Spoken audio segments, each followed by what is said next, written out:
Bonjour chers collègues, ici Sylvain de Une app par jour et aujourd'hui je vais vous parler de l'utilisation de la plateforme ClassKick pour gérer des productions écrites en français, anglais, univers social pour les questions longues, etc.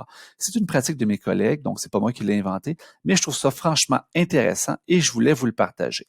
Donc, je travaille, tout ce que je le fais avec la version gratuite de ClassKick. Il y aurait un petit avantage à utiliser la version payante, je vous en parlerai tout à l'heure. Ça peut être utilisé en classe ou encore à distance. Première des choses que je vais faire, je vais me connecter avec mon compte enseignant. Moi, mon compte enseignant, c'est un compte Google, donc c'est ce que je vais cliquer.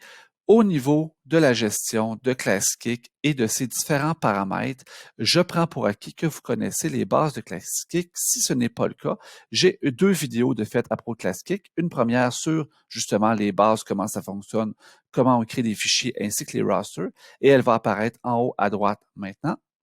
Et la deuxième, c'est sur le travail d'équipe ainsi que pour bloquer les rosters et créer des activités de manipulation. Si vous ne l'avez pas encore vu, elle apparaît maintenant. Donc, aujourd'hui, ce que je vous montre, c'est comment créer des fichiers, des travaux pour des productions écrites. Donc, je me crée ici dans mes assignments, je m'en vais en haut à droite le petit plus, je vais me créer un new blank assignment et ici, j'ai par défaut un travail qui peut avoir 3 pages. Si vous voulez rajouter une page, c'est le petit plus ici. Vous pouvez toujours rajouter des pages en cours de travail si vos élèves arrivent à la limite, mais je pense que avec 3-4 pages, vous en avez amplement pour le niveau secondaire. Une fois que ça c'est fait, on va donner un titre. Donc, par exemple, ici, ça pourrait être texte argumentatif. Et vous allez voir ce que vous voulez faire pour les élèves. On va aller dans les slides. Donc, la première, vous pouvez ou pas intégrer un titre. Donc, par exemple, ici, un texte, outil texte, écrit un texte argumentatif de 450 mots selon les exigences. Puis en classe. Et je vais agrandir ma boîte pleine largeur. C'est ce que l'élève devra faire aussi lorsqu'il va répondre à la question. Ce texte-là, si vous désirez, vous pouvez augmenter la grosseur du caractère ici avec le petit T+. On peut aussi changer sa couleur pour une couleur plus grisonnante ou par exemple un beau petit bleu en sélectionnant notre texte. Une fois que ça c'est fait, on va aller gérer nos paramètres. Oh, avant d'aller gérer les paramètres, je pourrais aussi vous montrer, si vous le désirez, vous pouvez tout de suite ou une fois que les élèves vont avoir écrit, ajouter, par exemple, une grille de correction. Comment est-ce qu'on fait ça? On passe par la petite caméra ici. On va faire Upload from Computer. Et ici, j'ai déjà fait une capture d'écran de ma grille de correction du ministère que je vais insérer Next ici à l'intérieur de ma page. Finish. Et voilà ma grille de correction que je pourrais, par exemple, placer dans le bas de ma page et laisser la place à l'élève pour écrire son texte dans le haut. Donc, voilà pour la création de mon fichier. Si je recule un petit peu ici, donc je vais voir première page jusqu'à la grille et je peux me promener deuxième page, troisième page. Donc, vous voyez la longueur, là, il y a de la place amplement pour que les élèves écrivent. Une fois que je suis prêt, je vais aller dans les options d'assignment. Donc, moi, ici, il faut l'assigner à un groupe qu'on appelle des rosters. Donc, je vais l'assigner à un roster. Ici, ça va être le roster test que je vais utiliser. On va aller voir les paramètres. Donc, les paramètres, grade dit si la réponse est bonne ou pas. Ça ne s'applique pas pour une production écrite. Helpers doit être absolument décoché parce que ça permet aux élèves d'aller s'entraider. Ensuite, hide, c'est si je voulais cacher, on y reviendra tout à l'heure, et lock pour barrer. Le lien ici, c'est ce que vous allez partager en version gratuite à vos élèves. On peut le partager directement dans Google Classroom. On peut copier le lien et l'envoyer, par exemple, par Teams. Moi, ici, je vais copier le lien et je vais vous montrer comment ça fonctionne à l'intérieur du compte élève. Pour me préparer, je vais mettre en mode View Work pour voir ce que les élèves vont écrire. Et je vais créer ici, rapetisser ma fenêtre, créer un nouvel onglet qui va me servir pour rentrer mon code élève. Donc, je rentre avec le code élève, je l'aurais partagé par Teams, par Classroom, ou j'aurais donné tout simplement le code aux élèves. Il est entré ici, je dois rentrer mon nom. Ici, mon nom, ça va être mon compte qui s'appelle Sylvain. Et je vais entrer. On va voir ici à gauche que ma première page ici est encadrée de noir et que le texte est apparu. Ça veut dire que Sylvain, il est à l'intérieur de son texte. Et je vois que j'ai une belle faute ici, que, regardez, je vais aller modifier, je vais aller en mode édition, texte, je vais rajouter le petit E. Vous allez voir que du côté élève, ça se met à jour en temps presque réel. Voilà. Je quitte, je me retourne en mode Viewer. Donc, l'élève, lorsqu'il va arriver, il a tous ces outils-là. Donc, il peut commencer à écrire. Donc, on prend un mode texte.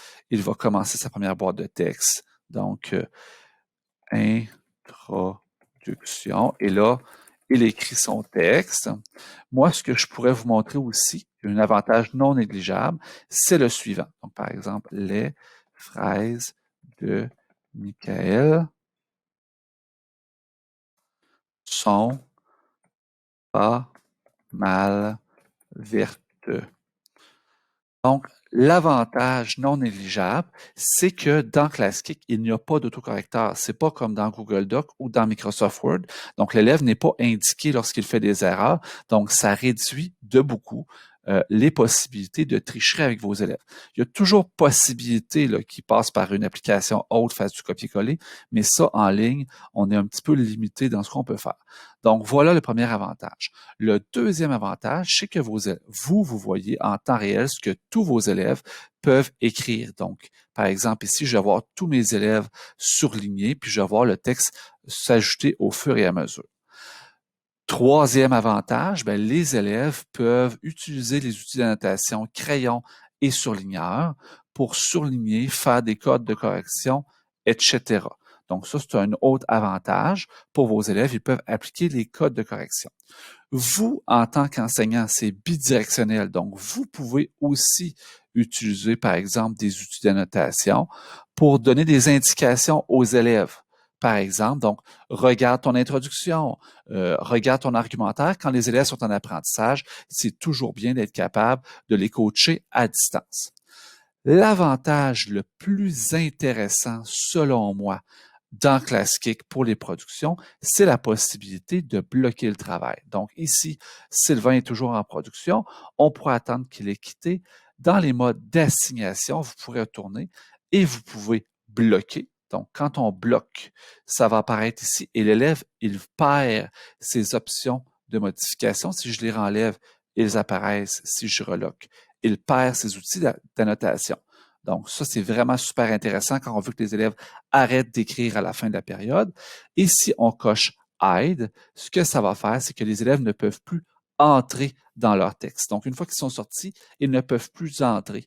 Donc, ça ne va pas les sortir automatiquement, mais ça les empêche d'entrer et de revenir, par exemple, une heure plus tard pour aller réécrire sur leur texte ou revalider puis écrire sur une feuille de papier à part pour se préparer.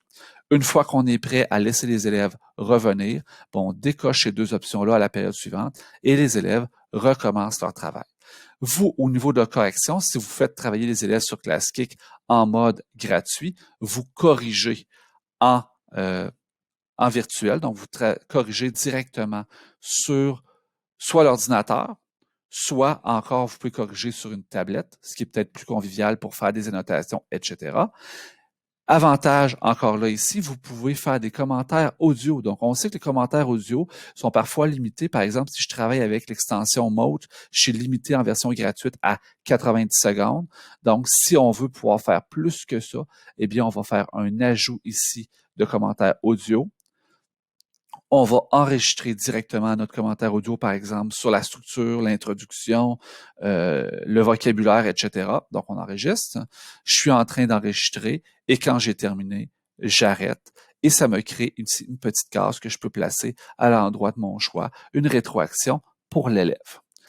Je peux aussi me servir de ma grille de correction et entourer les différents critères. Ben, c'est sûr que dans ce cas-ci, c'est pas tout à fait correct ce que je suis en train de faire. Donc, entourer les critères, les points que j'assigne à mon élève pour qu'il ait une rétroaction plus efficace.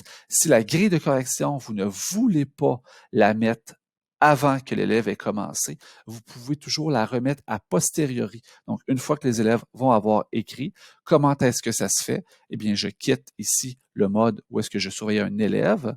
Je m'en vais dans le mode édition, ou encore je peux aller dans le haut ici, par exemple, dans le haut de ma slide numéro 2, par exemple, et je pourrais rajouter sur ma slide numéro 2 ma dite grille de correction comme ce que je vous ai montré tout à l'heure. Donc, si je vais aller la chercher, je l'insère et elle serait ici dans le haut de ma page numéro 2. Donc, si je recule, on voit ici que sur la page numéro 1, il y a ici le texte de mon élève et sur la page numéro 2, il y aurait sa grille de correction que je peux rajouter a posteriori. Donc, ClassKick, c'est un outil gratuit que vous pouvez utiliser comme je vous l'ai montré ici. Si vous avez en plus la version payante, ce que ça vous donne comme option supplémentaire, c'est que vous pouvez imprimer le texte de l'élève, donc le corriger en version papier.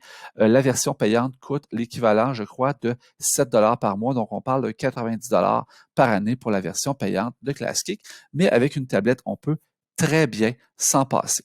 Donc, c'est tout pour ce didacticiel sur ClassKick pour les productions écrites en langue, en univers social, etc. Donc, j'espère que c'est une capsule qui vous a aidé. Si c'est le cas, n'hésitez pas à vous abonner à ma chaîne YouTube, Sylvain Duclos, une app par jour, à activer la petite cloche pour être notifié lorsque je publie une nouvelle vidéo. Il y a ma page Facebook, Sylvain Duclos, une app par jour. Et bien entendu, n'hésitez pas à me recommander à vos amis et à me rejoindre sur mes réseaux sociaux.